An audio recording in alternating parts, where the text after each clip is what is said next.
బల చుట్టూ కూర్చుంటున్నాడు. గాడిదలు వెల ఇచ్చి విడిపించాలి. గాడిదని ఏం చేయాలంట? మెడ విరగదీసి ఆ స్థితిలో ఉన్నవాళ్ళం. అటువంటి గాడిదని ఏం చేస్తాడు ఆయన? గొర్రె పిల్ల ఒక పాపంలో మోసుకొని పోవు దేవుని గొర్రె పిల్ల. ఆ గొర్రె పిల్ల రూపంలో మనం విడిపించడానికి వచ్చాడు. అందుకే హృదయం ఎలా ఉండాలా? నిజంగా ఉండాలి. మత్తయి రాసిన చేయాల్సిన అవసరం లేదు. హృదయ శుద్ధి గలవారు ధన్యులు. దేవుని చూస్తారంట. హృదయ శుద్ధి దేవుడిని చూస్తాము. హృదయ శుద్ధి లేకపోతే దేవుడిని చూస్తావు. లోకం అంటే సాతానుని చూస్తావు. సాతానుడు ప్రేరేపిస్తాడు నిన్ను ప్రేరేపిస్తాడు. హృదయ శుద్ధి గలవారు. అందుకే నీ హృదయాన్ని కాపాడుకుంటున్నాడు ఆయన. ఏం ప్రవహింపజేస్తాడంట హృదయంలో? నీ హృదయంలోని జీవధారలు, జీవమునిచ్చే వాక్య సమృద్ధి. వాక్య సమృద్ధిని ప్రవహింపజేస్తాను. జీవనదిని నా హృదయంలో ప్రవహింపజేయమయ్యా. ఎండిన ఎముకలన్నీ తిరిగి జీవింపజేయమయ్యా. నా హృదయంలో ఈ వాక్యాన్ని సమృద్ధిగా నింపుతాను. దేవుని పిల్లలారా, దేవుని సన్నిధానానికి వచ్చినామన్నట్టు ఆశ్రమానికి రాదు. ఈ హృదయంలోని జీవధారలు బయలుదేరను. మరణం నుండి జీవములోనికి జీవమునిచ్చున్నది. మరణం లేని జీవితం, నరకం లేని జీవితం, ఆత్మీయ సమృద్ధి కలిగిన జీవితం, ఆత్మీయ జలరాశులు నింపబడిన జీవితం, దేవుని ఆరాధించగలిగిన మహాభాగ్యం మనకు అనుగ్రహించాడు దేవుడు. గాడిదలమైన మనల్ని ఆయన సన్నిధికి వచ్చే భాగ్యాన్ని ఎలా ఇచ్చి విడిపించాడు. ఆయన శరీరాన్ని కలవరిగిరిలో ధార పోశాడు. ప్రభువుకు మహిమ కలుగునుగాక. ఆమేన్. హృదయంలో జీవధారలో ఆయన విడిపించాడు. మనం గాడిదలమైన మనము ఆయన బల చుట్టూ భాగ్యాన్ని అనుగ్రహించాడు. ఆయన సన్నిధిలో ఆరాధించే భాగ్యం అనుగ్రహించాడు. ఆశామాసిగా మాట్లాడు. చూడండి, పరిశుద్ధ గ్రంథంలో మత్తయి రాసిన సువార్త 15వ అధ్యాయము 18వ వచనం. 15-18. నోట నుండి బయటికి వచ్చినవి హృదయంలో నుండి వచ్చును. ఏం చేస్తుందంటే హృదయంలో నుండి మనిషిని అపవిత్రపరుస్తాయి. ఏమేమి ఉన్నాయి హృదయంలో? ఇవి ఉండి దేవుని ఆరాధిస్తున్నామా? ఇవి లేకుండా శుద్ధీపరచబడి, అందుకంటాడు దివారాత్రుడు ఆయనను ధ్యానించువాడు ధన్యుడు. అతడు నీటి వలన నాటబడిన వాడు ఆగువాడగా తగు కాలము ఫలములిచ్చు చెట్లు వల్లే. వాటి కాలం అంటే నీటి వలన, అంటే నీటి ఒడ్డున, నీటి ఒడ్డున వాక్య జలము సమృద్ధిలో నాటబడిన వాడు. వాక్య సమృద్ధిలో నాటబడిన వాడు దేవుని మహిమపరిచిన వాడు, ఆత్మీయ అభివృద్ధి అనుగ్రహించిన వాడు.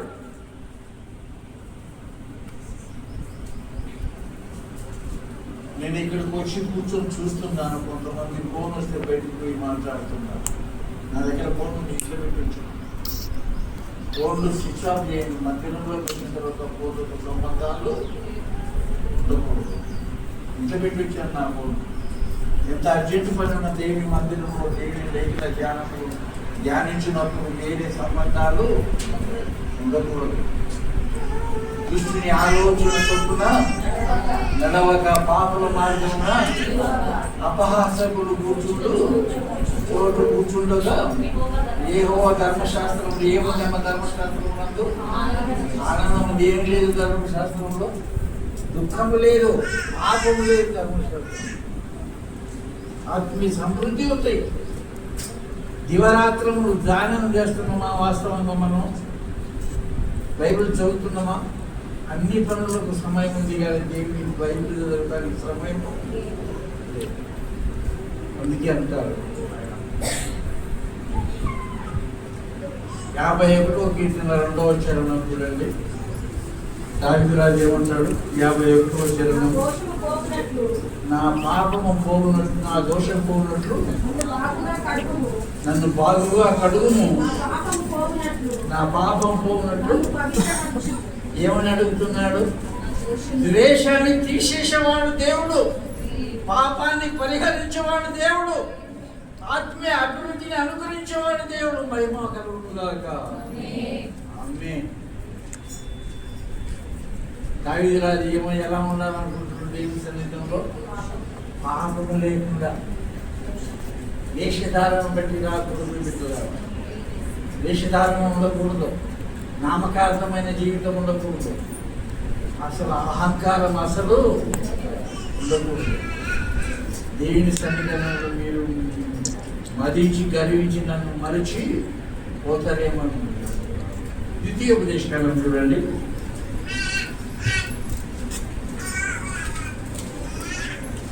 8వ అధ్యాయం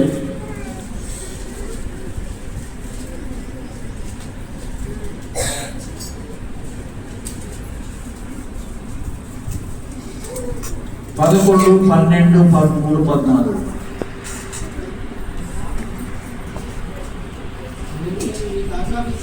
నేడు నేను నీకు ఆజ్ఞాపించు ఆయన ఆజ్ఞలను, విధులను, కట్టడలను నీవు అనుసరింపక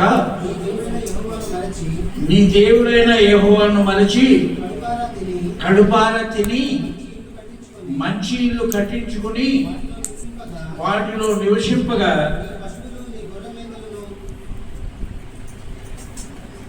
నీ పశువులు, నీ గొర్రె మేకలను వృద్ధి అయి నీకు వెండి బంగారం విస్తరించి నీవు కలిగినంతయు వర్ధిల్లినప్పుడు నీ మనస్సు మదించి దాసుల గృహమైన ఐగుప్తులో నుండి నిన్ను రప్పించిన దేవుడైన యెహోవాను. ఏమంటున్నాడు ఆయన? ఇన్ని మాటలు మర్చిపోయాము. దినదినం వాక్యం ధ్యానించేవారు ధన్యుడు అనేది రాసి ఉంటే మనం ఏం చేస్తున్నాం? కొన్ని సమయంలో వాక్యాన్ని కూడా మర్చిపోతున్నాం. అంటే వాక్యాన్ని మర్చిపోయినట్లయితే ఎవరిని మర్చిపోయినట్లయితే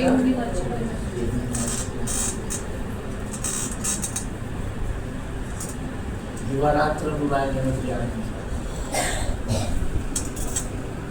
మనకే రాసింది లేఖనాలు, మన కోసం ఈ లేఖనాలు రాశారు. ఎందుకున్నాడు ఆయన? మనం అత్యల్పులమైన మనం మర్చిపోతారేమో, తిని మదించి మర్చిపోతారేమో. అవును, మంచి మదించి మర్చిపోతారేమో.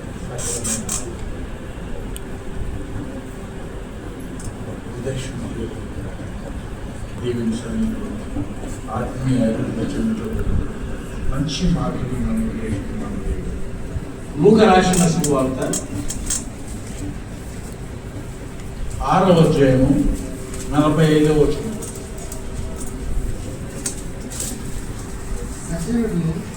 సజ్జనుడు తన హృదయం మంచి ధననిధిలో నుండి దుర్జనుడు దుర్విషయములను హృదయం ఉండిన దానిని బట్టి తన నోరు నాకు హృదయంలో ఏముండకూడదు? ప్రశ్నములు, ఆలోచనలు. ఒక మాట చెప్పాలంటే ఆయన 10 ఏడుల వీధిలో నుంచి కొడరాలతో కొట్టుకుంటూ ఆయన బొలుగా తన కపాలస్థలం వరకు తీసుకుని వచ్చారు. చిత్రవద దేశాలు ఆయనను. కొరడాలకు గాలాలు ఉంటాయండి. ఆ గాలాలు కొట్టినప్పుడు మాంసం కూడా, శరీరం కూడా చీలిపోతాం. అసలు ఒకసారి ఊహించండి ఆ శ్రమని ఎలా అనుభవించాడు ఆయన. చేతులలో మేకులు, కాళ్ళలో చీరలు, బరువు దెబ్బలు కింద లాగుతూ ఉంటే మట్టిలో పల్లెపోటు తలను ముళ్ళకెళ్ళి ఓ ప్రభుత్వం ఎంత శ్రమను పొందాడు ఆయన. ఆయన కలవరి వర్తమానాన్ని జ్ఞాపకం చేసుకోనండి. ఏమన్నాడు ఆయన? తండ్రి మీరేం చేస్తున్నారో ఎరుగరు కనుక. ఆయన ప్రేమను ఏమని వర్ణించగలము? మరణమంత బలమైనది ప్రేమ ఒకటే ప్రభు.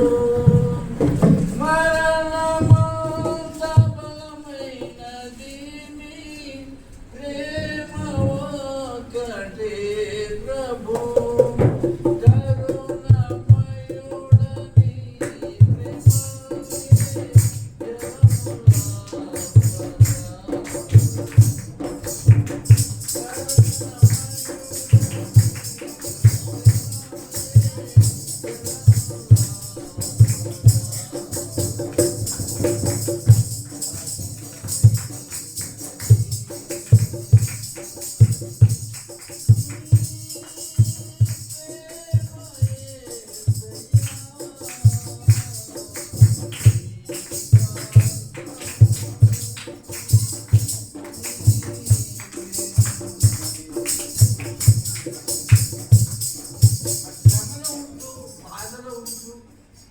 వేదనలో ఉంటూ శిక్షించిన వారిని, మొగ మీద ముడి వేసే వారిని, చెంప మీద కొట్టిన వారిని, ఎముకలు చెరిగిన వారిని ఏమన్నాడు? తండ్రి మీరు ఏమి చేస్తున్నారో ఈ వెలుగుగా వీరిని క్షమించు.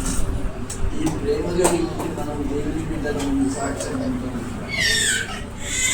కలకం ఉండకూడదు, పక్షపాతం ఉండకూడదు, నిష్కలంకుడు ఈ ప్రేమ కలిగి ఉండాలి.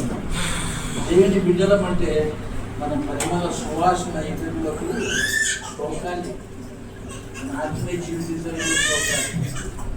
మనం జ్ఞానవంతులను కాదు. అందుకే అన్నారు ఆయన దావీదు గారు విద్యార్థులు దేవుని సంవత్సరంలో కూర్చొని ఇంతగా హెచ్చించుటకు నేను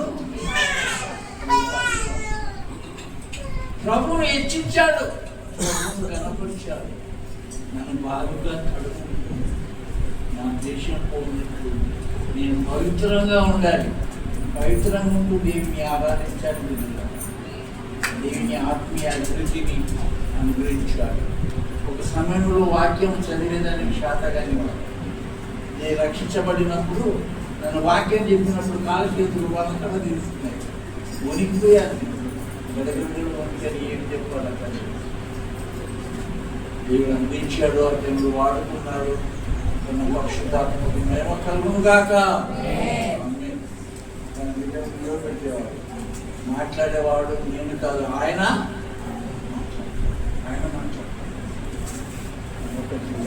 చక్కగా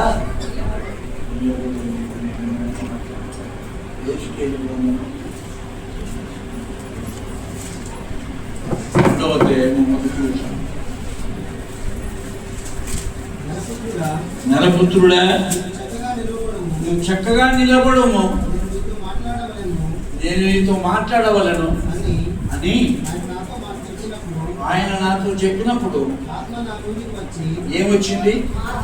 ఆత్మ నన్ను నిలవబెట్టాను. నాతో మాట్లాడిన వాడు చక్కగా నిలవబడితే, చక్కగా నిలవబడటం అంటే అటెన్షన్ కాదు. ఎలా ఉండాలి? మందిరానికి వెళ్తే ఏకాగ్రత, సమర్పణ జీవితం ఉండాలి. ప్రభువును ధ్యానించడానికి ఏకాగ్రత ఉండాలి. పరిశుద్ధ గ్రంథంలో నుండి ద్వితీయోపదేశకాండము 4వ అధ్యాయం 9వ వచనం. ద్వితీయోపదేశకాండము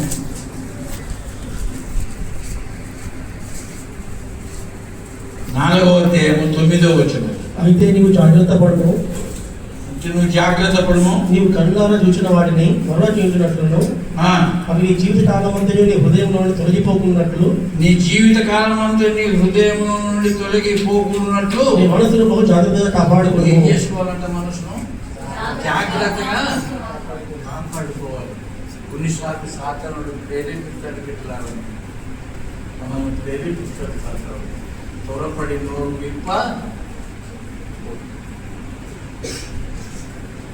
దేవుని సన్నిధిలో నీవు మౌనముగా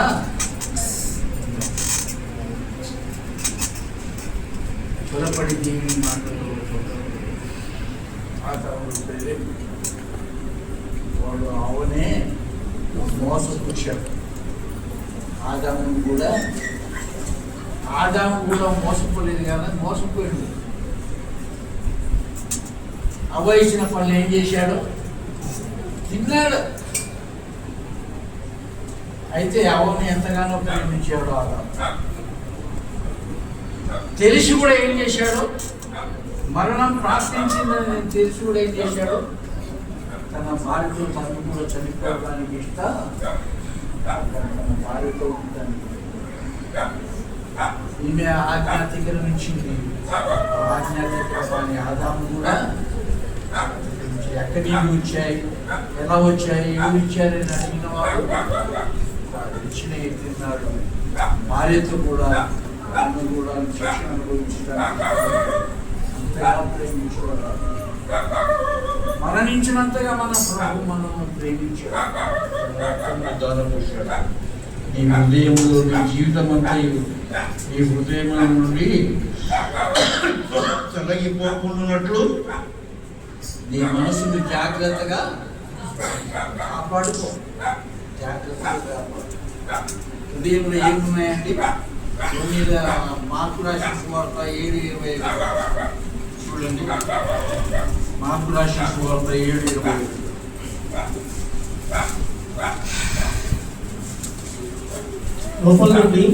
లోపల నుండి అనగా మనుషుల హృదయంలో నుండి దురాలోచనలను చారత్వములను దొంగతనములను నరహత్యలను విచారములను లోభములను చెడుతనములను కృత్రిమమును కామ వికారమును మత్సరమును దేవదూషణయు అహంభావమును అవివేకమును వచ్చును. ఈ చెడ్డ మనుషులు లోపల నుండి బయలు వెళ్ళి ఏం చేస్తాయంట? మనిషిని అపవిత్రపరచమని చెప్పారు. ఏం చేస్తాయంట? ఇందులో ఒక్కటి కూడా హృదయం ఏమైపోయింది?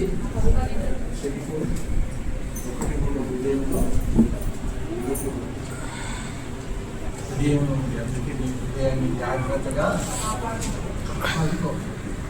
చాలా తొందరపడగా ఇంటి పనులైంది కూడా కొన్ని సమయాలలో ఒకరు ప్రేమించుకొని పెళ్లి చేసుకున్నారు.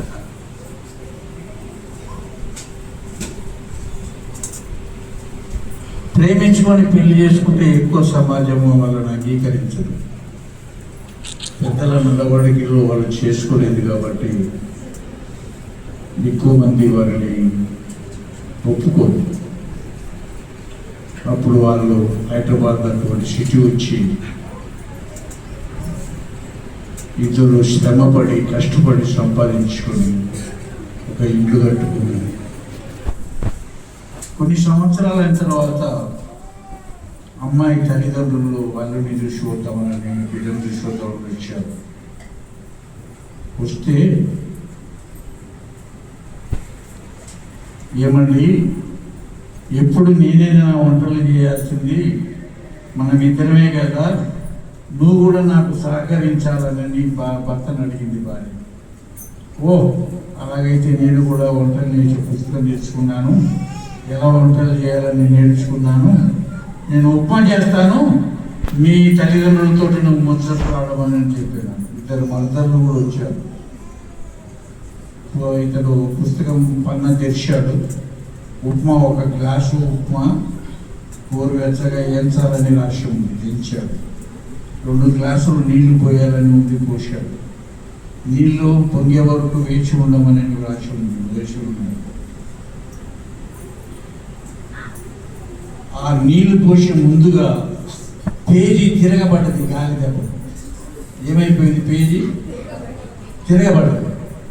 ఆ పేజీని గమనించక కిలో కారం వేసాను ఉంది. ఏమని ఉంది? కిలో కారం ఏమని? కిలో కారం వేసాడు. అర్ధ కిలో ఉప్పు వేయమని ఉంది. 2 గ్లాసులలో అర్ధ కిలో ఉప్పు వేస్తే ఎలా ఉంటుందండి ఆ ఉప్మా? ఎలా ఉంటుంది? ఉప్పు వేయండి. తర్వాత ఉప్మా వేసి బాగా కలిపి వడ్డించి భార్యకెళ్ళి చూసి ముసలి ఎగవేస్తున్నారు. ఏమనుకున్నాం? నువ్వేనా వంట చేసేది? నా శాత కదా వంట చేయటానికి. అప్పుడు వాళ్ళలో భర్తలు కొద్దిగా చెంచల మనస్కురాలు, తొందరపడే మనసు, తొందరగా ఒక శక్తి తీసుకుని నోట పెట్టుకున్నారు. విషయం నోరు తెరవలే. బాగుంటుంది, వెళ్ళిపోయి ఇక్కడ ఉండగా బాగుంటుంది. ఏముంటుంది బావాయను? ఇక్కడ ఉండగా కండి నువ్వు వెళ్ళిపో ఉంటుంది. అలాగే బైబిల్ ఉంది కానీ పేజీలు తిరగబడుతున్నాయి, కానీ పేజీలో ఏమి రాసింది గమనిక మనకు బైబిల్ ఉంది. తీసుకుని వస్తాం. కొంతమంది అయితే మనిషి పట్టుకొని వస్తారు, శబ్దంగా పట్టుకుని రారు. బైబిల్ చేత మొరత పెట్టుకొని తీసుకుని వస్తారు. ధర్మశాస్త్రం మనకు బోధించే దేవుని లేఖ. అన్నిటికంటే నీ హృదయాన్ని జాగ్రత్త పరుచుకోమంటున్నాడు. పరిశుద్ధ గ్రంథంలో నుండి చూడండి, తిమోతికి రాసిన మొదటి పత్రిక 5వ అధ్యాయము 5వ అధ్యాయం 22వ వచనం. 5:22.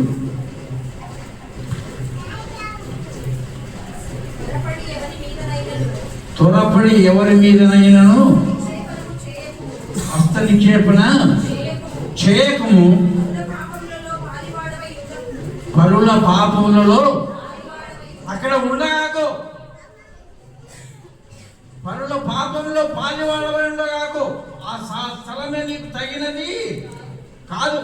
అసలు ఉండవద్దు. ఆత్మీయ జీవితం ఉండాలి. అటువంటి స్థలంలో మనం గుంపు కూడుకుంటాం.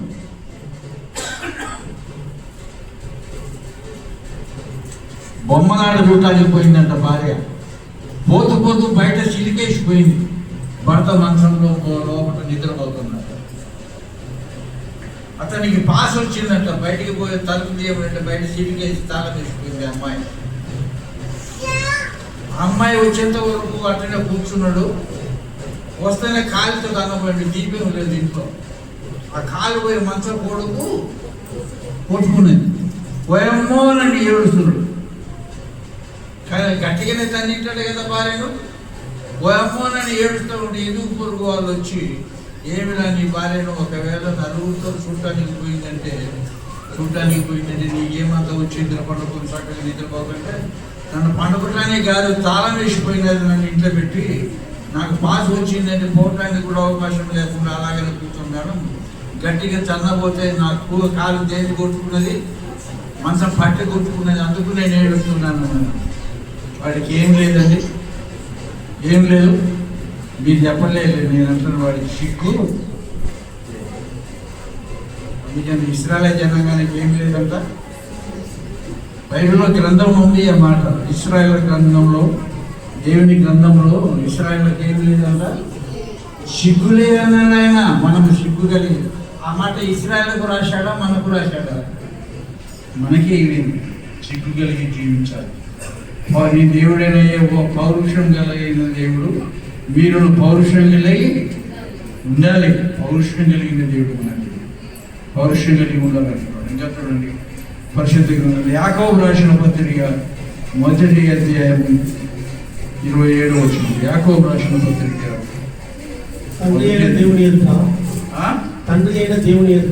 తండ్రి అయిన దేవుని ఎదుట పవిత్రమును నిష్కలంకములైన భక్తి ఎదలగా దిక్కులేని పిల్లలను విధవరాండ్లను వారి ఇబ్బందులు పరామర్శించడయు ఇహలోక మాలిన్యం తనకు అంటకుండా తను కాపాడుకుంటాయి.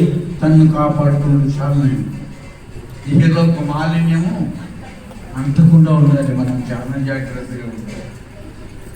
నీ దేవుడైన నేను పరిశుద్ధుడను కొనుక మీరును దేవునికి మహిమ కలుగును గాక.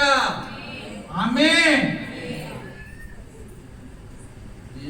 మీరును పరిశుద్ధులై ఇహలోక మాలిన్యం అంటూ కూడా జాగ్రత్తగా ఉండాలి. హెచ్చరిస్తున్నాడు. ఇన్ని హెచ్చరించిన కూడా మనం అజాగ్రత్తగా ఉంటున్నాం. జాగ్రత్త పడుకుంటున్నాం. నీ హృదయాన్ని జాగ్రత్తగా కాపాడుకో. నీ జీవితాన్ని జాగ్రత్తగా కాపాడుకో. పరిశుద్ధాత్మ నడుపుదలను అనుగ్రహించు.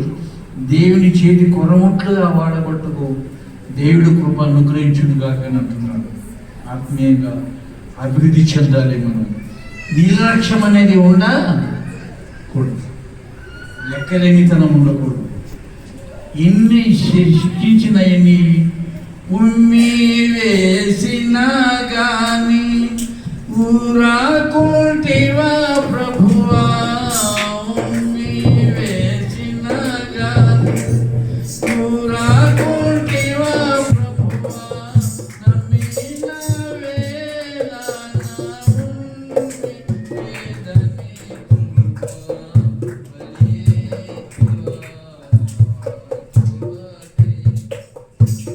యేసు కలువారిపై లోక కలుషము హరింప బలితివాని.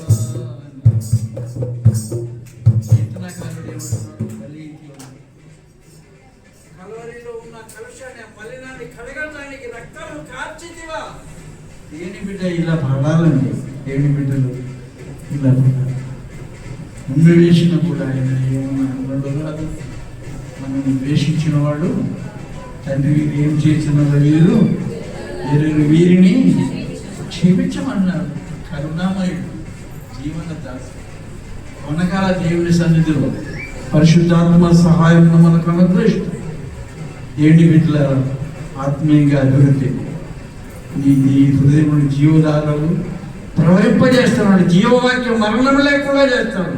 నరక యాత్ర లేకుండా చేస్తాను. నీ హృదయాన్ని నా ఆత్మతో నింపుతాను. మీరు పరిశుద్ధంగా ఉండండి. చాలాసార్లు మేము ట్రైన్లో ప్రయాణం చేస్తున్నప్పుడు ఇంత దూరం ఎందుకు హాస్పిటల్లో హైదరాబాద్లో నా బిడ్డ చిన్నపిల్లలు డాక్టర్ హాస్పిటల్లో అడ్మిట్ అయినప్పుడు మేము మధ్యాహ్నం 1 గంటకు అన్నం భోంచేయటానికి ఆ ఫుట్పాత్ మీద భోంచేయటానికి వెళ్ళాం. మేము ఆమె ఆడ గమనించిందంటే మమ్మల్ని పెట్టిన అన్నాన్ని ప్రార్థన చేసుకోవాలని భుజించాలని ప్రార్థన చేసుకునే దాన్ని గమనించింది. ఆమె అంటుందో మీరు దేవుని బిడ్డలా. దేవుడు మన సువాసన ఇతరులకు అర్థం కావాలి. మన సాక్ష్యార్థం చక్కగా ఉండాలి. సాక్ష్యాన్ని కాపాడుకోకపోతే దేవుని బిడ్డవు కాదు. మీ సాక్ష్యం బాగుండాలి. మీ ఆత్మీయ జీవితం బాగుండాలి. కుటుంబంలో భార్య భర్తలు పిల్లలు ఏకరీతిగా ఏక ప్రేమ కలిగి ఉండాలి. పరిశుద్ధాత్మ గ్రంథంలో నుండి యోహాను రాసిన సువార్త 5వ అధ్యాయము 21వ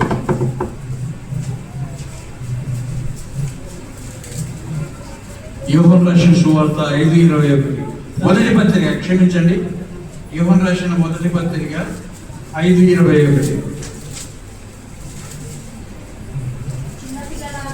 చిన్నపిల్లలారా విగ్రహముల జోలికి పోకుండా ఏమంటున్నాడు? వాటి జోలికి పోతుంటున్నాడు. విగ్రహములు అంటే శరీరాశ, నేత్రాశ, ఇవన్నీ విగ్రహారాధనకు సంబంధించింది. శరీరాశ, నేత్రాశ, జీవపడము ఇవన్నీ విగ్రహారాధనకు సంబంధించినవే. ఆత్మీయ జీవితంలో జాగ్రత్తగా ఉండాలి. ప్రభువును అనుసరించిన వారముగా ఉండాలి. ద్వేషించిన వారిని, కొట్టిన వారిని, అగరు చేసిన వారిని, హేళన చేసిన వారిని, తృణీకరించిన వారిని ఏమన్నాడు ఆయన తండ్రి? వీళ్ళు ఏం చేస్తున్నదో వీళ్ళు ఎరగను వీరిని ప్రభుకు మహిమ కలుగును గాక. ఆమేన్.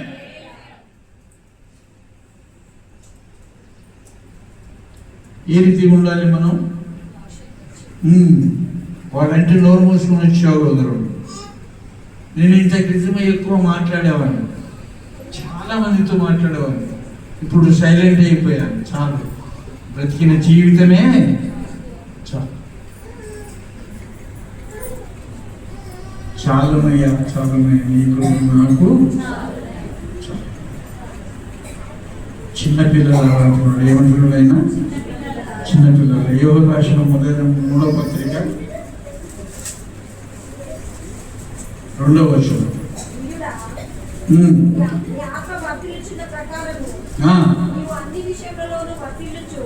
నువ్వు అన్ని విషయంలోనూ వర్ధిల్లుచు. ఎన్ని విషయంలో? ఈ ఒక్కటే కదా తప్పిపోయిందని అనకూడదు, ఈ ఒక్కటే కదా పొరపాటు జరిగిందని అనకూడదు. అన్ని విషయాలలో జాగ్రత్తగా ఉండాలి. ఇంకా చూడండి, పరిశుద్ధ గ్రంథంలో నుండి యూదా రాసిన పత్రిక 21వ వచనం.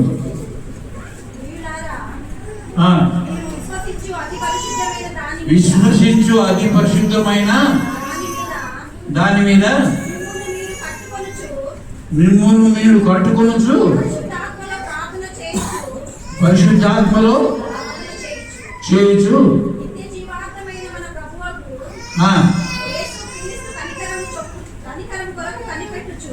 ఏం చేయాలంట? యేసుక్రీస్తు కొరకు ఏం చేయాలంట? చాలా మంది కనిపెట్టుకోరు. నా మనమరాలు అంకిత చనిపోయినప్పుడు ఒక దైవదాసుని అడిగాను, చిన్న పాప ఏ పాపం చేయలేదు కదా, మరి నా మనవరాలు ఎందుకు ఈ లోకం విడిచి వెళ్ళిపోయింది, సులువుగా వెళ్ళిపోయింది, మరి ప్రభు ఈ పని చేశాడంటే, ప్రభువును ప్రశ్నించేదానికి నీకు అర్హత ఆయన చిత్తం.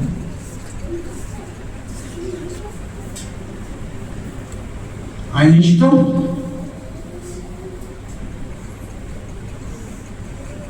మనలో ఎలాంటి లోపాలు ఉన్నాయో దీన్ని బట్టి పరిశీలన చేసుకొని దూరపరుచుకొని నిష్కలంకంగా ఉండాలని కొన్ని సమయాలలో కొన్ని ప్రాణాలను కూడా ఆయన తీసుకుంటాడు. దేవుని బిడ్డ, మేము ఇప్పుడు కూడా అమ్మాయి విషయంలో కోరుకోలేము, కానీ ఎక్కడ ఉంది ఆ బిడ్డ? దేవుని ఎదుట, దేవుని సన్నిధానం, దేవుని సన్ముఖంగా చెంది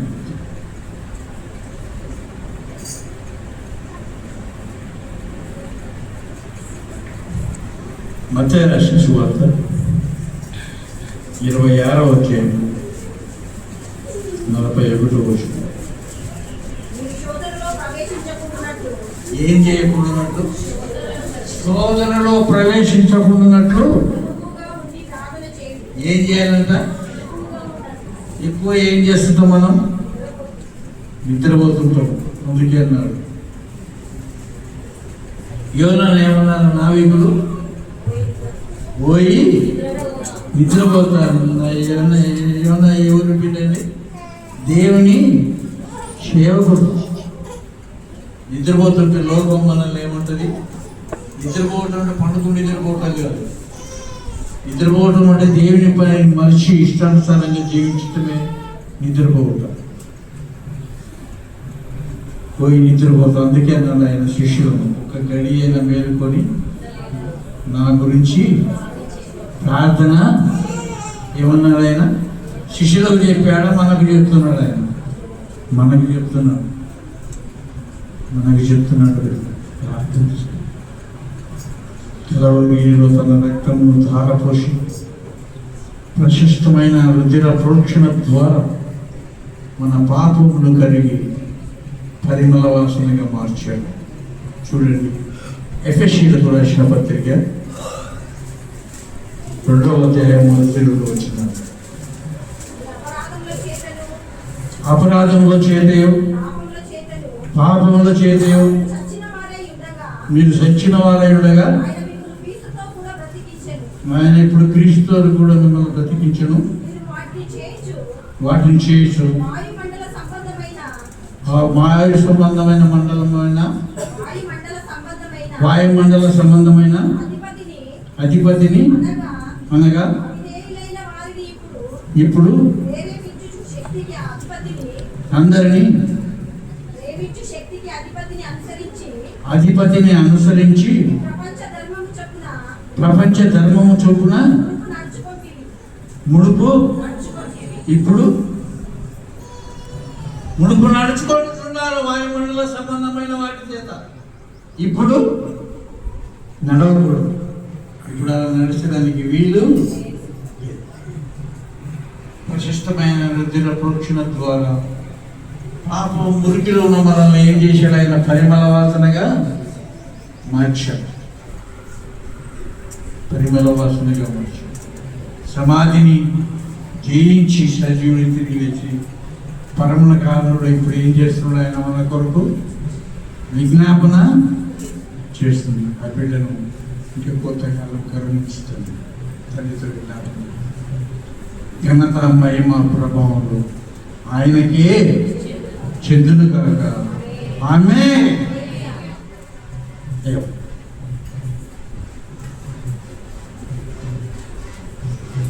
తల్ల ఉంచి ప్రార్థన చేసుకుందాం.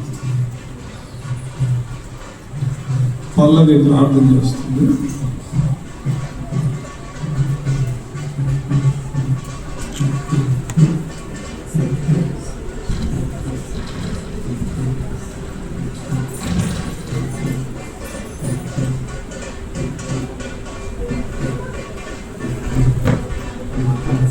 ఆపేయాలా?